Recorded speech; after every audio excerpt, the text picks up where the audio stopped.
My dear students, hello. I welcome you all in our series of lectures on cybersecurity.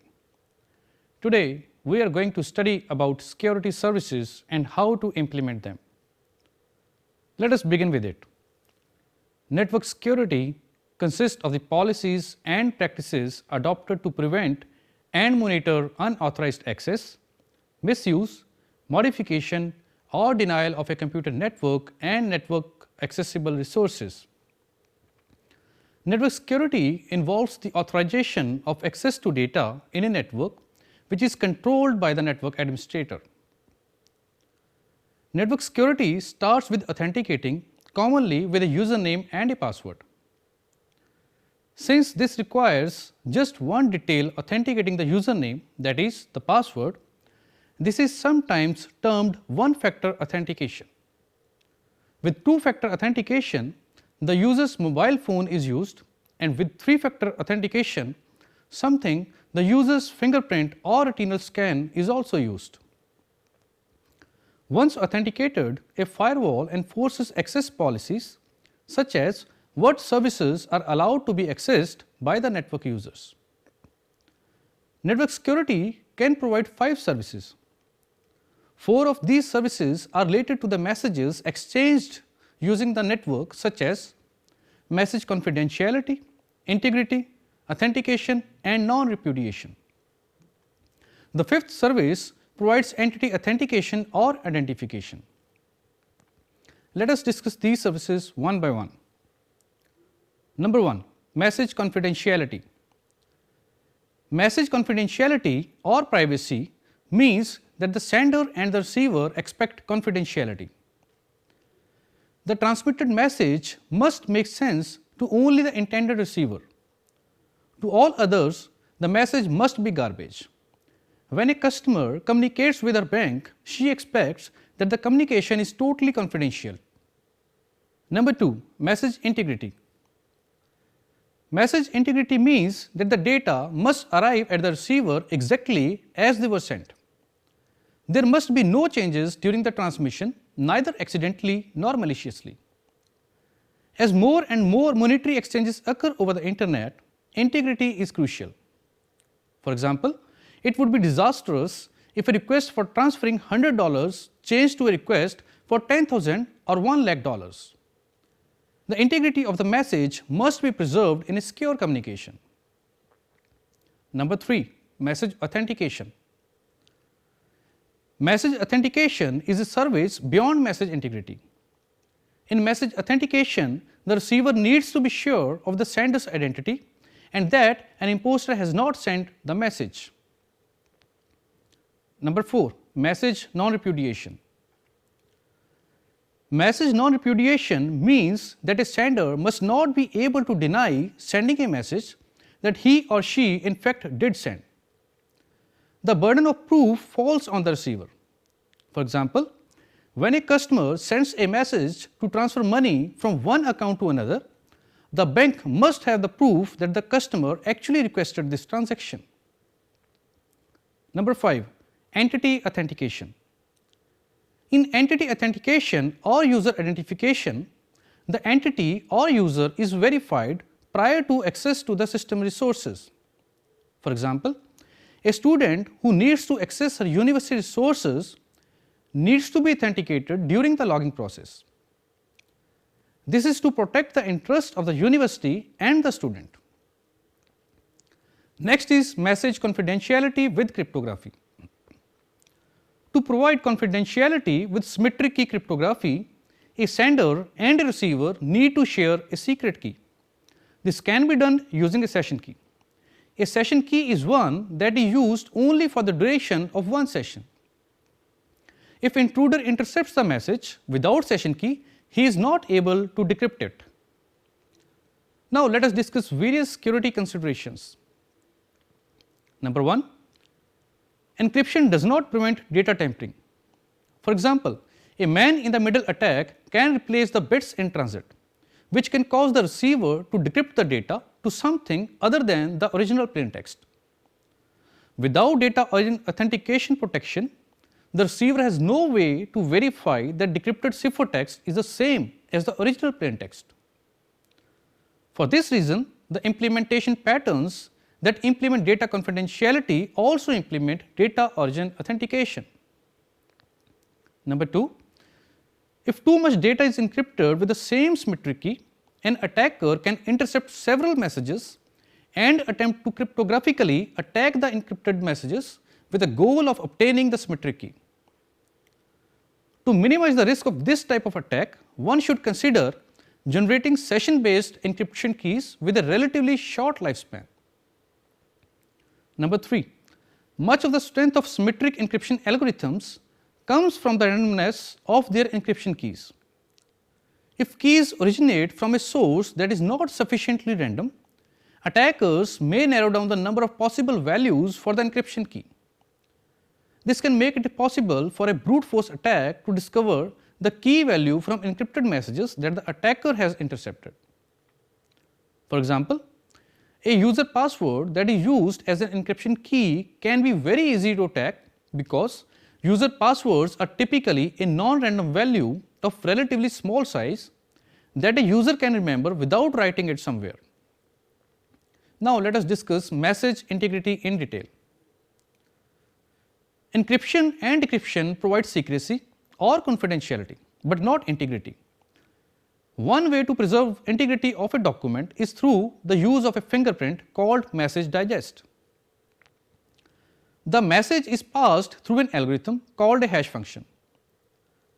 The hash function creates a compressed image of the message that can be used as a fingerprint. The message digest needs to be kept secret. The message digest is created at the sender side and is sent with the message to the receiver. To check the integrity of a message or document, the receiver creates the hash function again and compares the new message digest with the one received. If both are the same, the receiver is sure that the original message has not been changed. The ideal cryptographic hash function has 4 main properties. Number 1, it is quick to compute the hash value for any given message. Number 2, it is infeasible to generate a message from its hash value except by trying all possible messages. That is, hash function should be one wave function. Number 3, a small change to a message should change the hash value so extensively that the new hash value appears uncorrelated with the old hash value. It is infeasible to find 2 different messages with the same hash value. When 2 messages create the same digest, we say there is a collision. In a weak collision, given a message digest, it is very unlikely that someone can create a message with exactly the same digest. A hash function must have weak collision resistance. Next is hash algorithms. SHA-1 and MD5 are the commonly used hashing algorithms. Let us discuss them one by one. Number 1, SHA-1. In cryptography, SHA-1, also called Secure Hash Algorithm 1, is a cryptographic hash function designed by the United States National Security Agency and is a US Federal Information Processing Standard published by the United States. SHA-1 produces a 160-bit hash value known as a message digest. A SHA-1 hash value is typically rendered as a hexadecimal number, 40 digits long. The figure shows SHA-1 algorithm. In one iteration with the SHA-1 compression function, A, B, C, D and E are 32-bit words of the state. F is a nonlinear function that varies and denotes a left bit rotation by n places. N varies for each operation. WT is the expanded message word of round T, KT is a round constant of round T, and window denotes addition modulo 2 raised to power 32. For a hash function for which L is the number of bits in the message digest, finding a message that corresponds to a given message digest can always be done using a brute force search in approximately 2 raised to power L evaluations. This is called a pre-image attack and may or may not be practical depending on L and the particular computing environment. The second criterion, finding two different messages that produce the same message digest, namely a collision, requires on average only about 1.2 into 2 raised to power L by 2 evaluations using a birthday attack. For the latter reason, the strength of a hash function is usually compared to a symmetric cipher of half the message digest length. Thus, SHA-1 was originally thought to have 80-bit strength. Second is MD5. MD5 is an algorithm that is used to verify data integrity through the creation of a 128-bit message digest from data input, which may be a message of any length. MD5, which was developed by Professor Ronald L. Rivest of MIT, is intended for use with digital signature applications, which require that large files must be compressed by a secure method before being encrypted with a secret key under a public key crypto system. Next is message authentication. A hash function guarantees the integrity of a message. It guarantees that the message has not been changed. A hash function, however, does not authenticate the sender of the message. When Alice sends a message to Bob, Bob needs to know if the message is coming from Alice or Eve.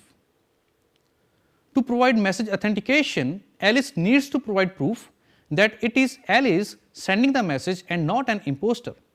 A hash function per se cannot provide such a proof. Next is message authentication code. In cryptography, a message authentication code is a short piece of information used to authenticate a message. In other words, to confirm that the message came from the stated sender and has not been changed in transit. A MAC algorithm accepts as input a secret key and an arbitrary length message to be authenticated and outputs a MAC also called a tag. The MAC value protects both a message data integrity as well as its authenticity by allowing verifiers who also possess the secret key to detect any changes to the message content. Message authentication code consists of three algorithms. A key generation algorithm selects a key from the key space uniformly at random. A signing algorithm efficiently returns a tag given the key and the message. And a verifying algorithm efficiently verifies the authenticity of the message given the key and the tag. That is, return accepted when the message and tag are not tampered with or forged, and otherwise return rejected. The figure shows message authentication code.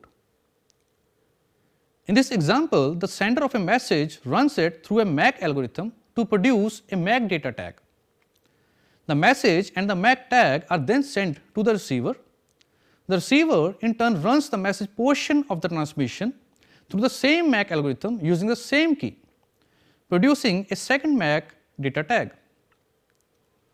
The receiver then compares the first MAC tag received in the transmission to the second generated MAC tag. If they are identical, the receiver can safely assume that the integrity of the message was not compromised and the message was not altered or tampered with during transmission. However, to allow the receiver to be able to detect replay attacks, the message itself must contain data that assures that this same message can only be sent once. Next is digital signatures. Although a MAC can provide message integrity and message authentication, it has a drawback. It needs a symmetric key that must be established between the sender and the receiver. A digital signature, on the other hand, can use a pair of asymmetric keys. A digital signature needs a public key system. The digital signature is analogous to the handwritten signature. It must have certain properties, such as it must verify the author and the date and time of the signature. It must authenticate the contents at the time of the signature.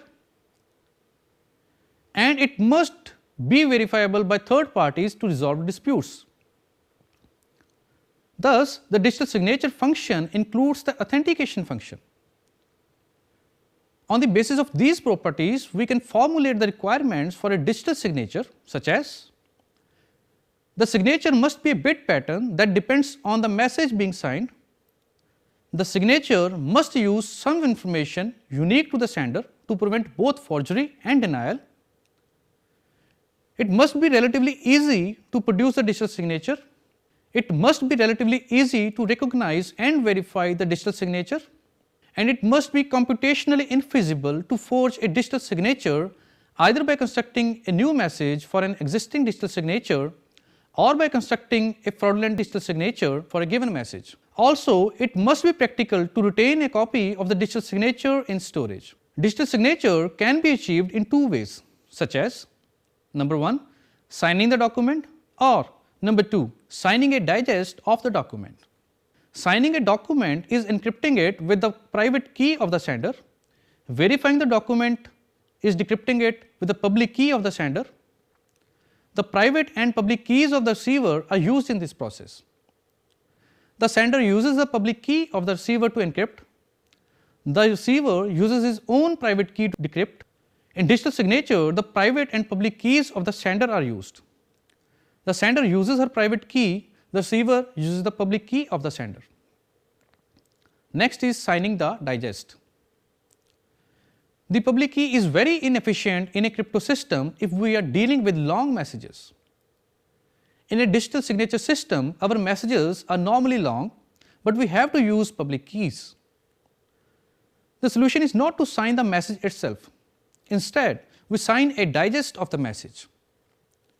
The sender can sign the message digest and the receiver can verify the message digest. A digest is made out of the message at Alice side, that is the sender's side. The digest then goes through the signing process using Alice's private key.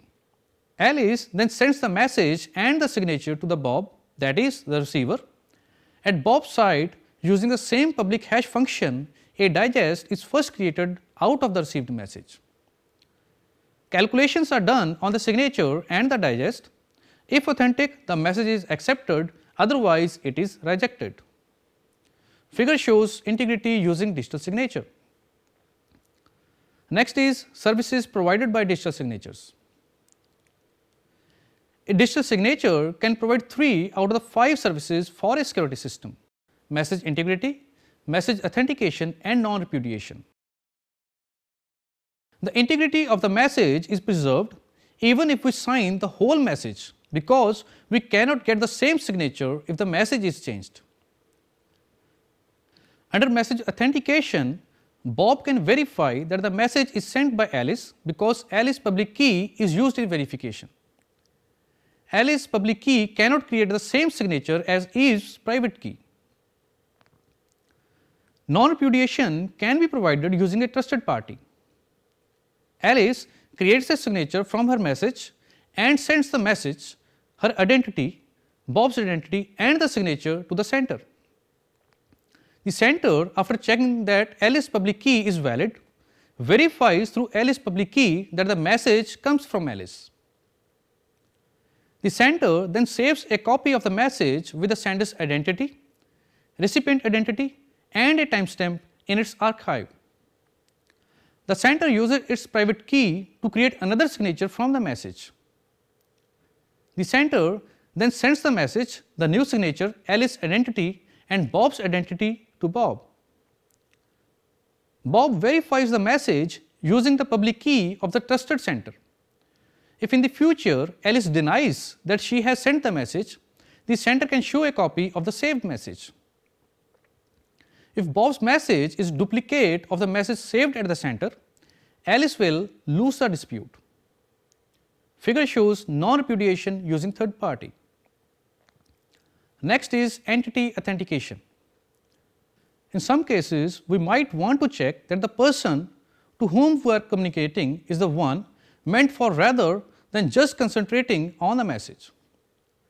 To check entity, we have entity authentication. Now, what is the basis of entity authentication? Number 1, something known. They include standard password, PIN, personal identification numbers, etc. Number 2, something possessed. This includes some physical accessory like our own student ID to access labs, ATM cards, etc. Number 3, something inherent. They include characteristics like fingerprints, handwritten signatures, voice, that is, some human physical characteristic. A password is used when a user needs to access a system to use the system's resources such as login. Each user has a user identification that is public and a password that is private. We can divide this authentication scheme into two separate groups, the fixed password and the one-time password. Now, what is a fixed password? In this group, the password is fixed. The same password is used over and over for every access. This approach is subject to several attacks such as eavesdropping, stealing a password, or guessing. Next is one-time password. In this type of scheme, a password is used only once. It is called the one-time password. A one-time password makes eavesdropping and stealing useless. Next comes challenge response. In password authentication, the claimant proves her identity by demonstrating that she knows a secret, the password. However, since the claimant reveals this secret, the secret is susceptible to interception by the adversary. In a challenge response authentication, the claimant proves that she knows a secret without revealing it. In other words, the claimant does not reveal the secret to the verifier either has it or finds it. Now, let us discuss various attacks on entity protocol. Number 1, impersonation. It is a deception whereby one entity purports to be another. Number 2, replay attack. A deception involving use of information from a single previous protocol execution on the same or a different verifier. Number 3, interleaving attack.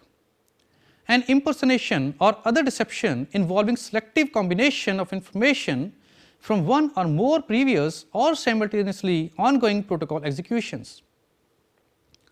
Number 4, reflection attack.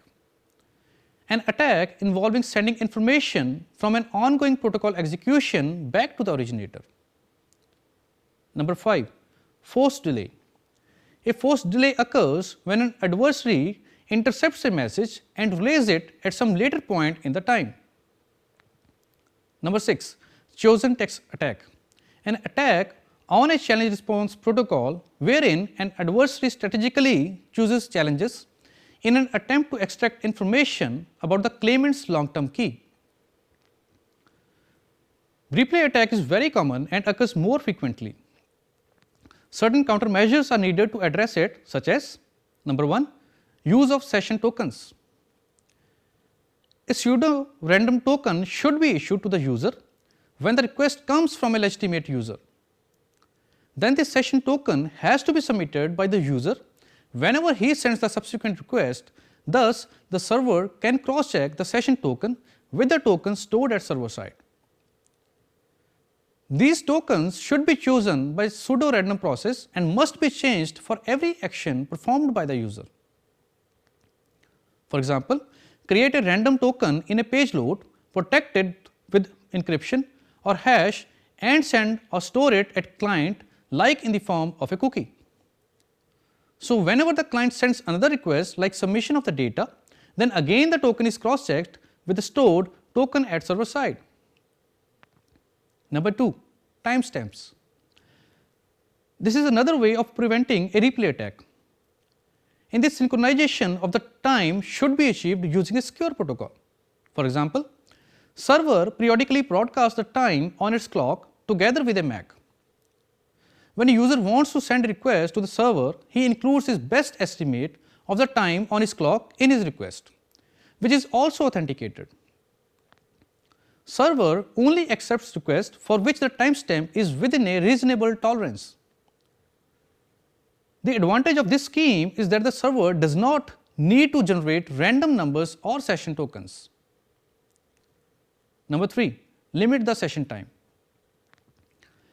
enforce session time limits to invalidate state information and session IDs after a certain period of inactivity, 10 minutes for example, or set period of time perhaps 30 minutes. This actually limits the interval time for attack. Number 4, deny concurrent logins. Disallow users from having multiple concurrent authenticator sessions to the application. This could prevent malicious users from hijacking or guessing valid session IDs. So with this, our today's lecture is over. Today, we learnt about various security services and how to implement them. I hope you understood them. In the next lecture, we will study about cryptography. Till then, goodbye, have a nice day. Thank you.